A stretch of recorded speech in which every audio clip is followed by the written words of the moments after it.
Įrašinėjant failus ne visuomet užtenka mygtuko įrašyti. Yra dar ir kitas įrašymo būdas. Pažiūrėkim, kas tas įrašymo būdas ir kam jisai naudojamas. Įsivaizduokim, kad aš piešiau piešinį ir nesuspėjau jo pabaigti. Pavyzdžiui, man reikia kažkur išeiti ir reikia kompiuterį išjungti. Tai aš aišku išjungiu ir failą, prieš tai jį išsisaugojau. Štai jis yra čia išsaugotas. Ir tarkim, jau išjungiau kompiuterį ir kažkur išėjau. Ir atėjo dabar kita diena. Ir aš noriu šitą piešinį pratęsti. Tai ką aš turiu daryti? Visų pirma, jį atsidarau su piešimo programa. Ir piešiu toliau. Piešiu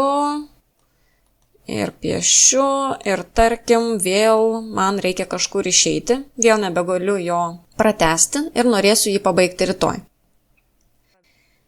Pasižiūrėkim, ką visų pirma rašo prie pavadinimo Sniego senis. Rašo, kad yra pakeista, vadinasi, aš padariau piešinėje pakeitimus, bet jie dar yra neįrašyti. Tai paspaudus įrašyti, kompiuteris išsaugojo atliktus pakeitimus ir štai šitas failas, jau matosi, kad yra su akimis ir su sagomis, o prieš tai jų nebuvo. Ir štai čia nebėra žodžio pakeista.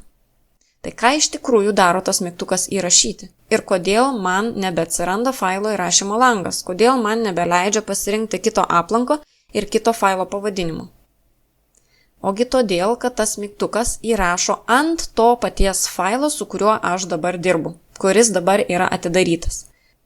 Tai jis jį išsaugoja būtent į tą aplanką, kuriame jis yra. Ir būtent su tokiu pavadinimu, koks jam yra duotas. Ir niekaip kitaip. Bet jeigu aš norėčiau dabar išsaugoti jį kitokiu pavadinimu, ką man reikėtų daryti? Šiuo atveju mygtukas įrašyti man jau nebetinka, nes jis įrašo ant to paties failo su tuo pačiu pavadinimu. Taigi ieškokim kito įrašymo būdo. O jį galima rasti meniu juostoje. Meniu juostoje dažniausiai būna daug žodžių ir vienas iš jų dabar reikalingas žodis yra failas, kadangi aš failą noriu išsaugoti. Ir dabar yra du pasirinkimai. Vienas iš jų yra įrašyti, o kitas yra įrašyti kaip. Jeigu būtų angliškai, tai įrašyti būtų save, o įrašyti kaip būtų save as. Įrašyti yra lygiai tas pats, kas ir šitas mygtukas. Jis daro lygiai tą patį. O ką daro įrašyti kaip? Įsivaizduokim, kad čia po to daugtaškio būtų pratęstas sakinys. Įrašyti kaip kitą failą. Taigi pasirinkim ir pažiūrėkim. Mum jau rodo failo įrašymo langą, ko anksčiau man iš vis nerodė. Ir ką aš čia dabar galiu padaryti? Aš galiu pasirinkti kitą vietą failui ir galiu jį pervadinti. Tai pavyzdžiui, pavadinkim Sniego senis 1 ir spaudžiam įrašyti. Štai atsirado naujas failas šalia ir aš turiu dabar du vienodus failus, tik tai su skirtingais pavadinimais.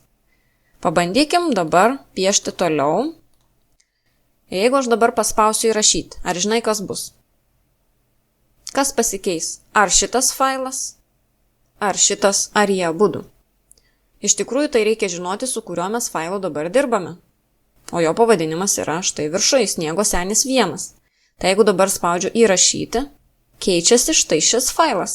Bet šitas yra baltas, baltų fonų, o šitas žydrų fonų.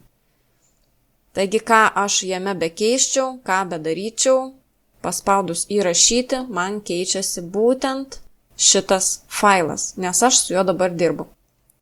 Atšaukim veiksmą ir jeigu aš norėčiau trečio tokio pat, vėl paspausčiau įrašyti kaip, duočiau vėl jam naują pavadinimą, įrašyčiau ir štai jau turiu trečią failą.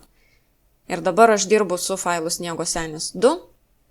Ir ką keisiu? Štai čia, tas įrašius keisis štai šitame faile. Taigi įrašyti įrašo tą patį failą, su kuriuo aš dabar dirbu, o įrašyti kaip įrašo visiškai naują failą, visiškai naujoje vietoje, su visiškai nauju pavadinimu.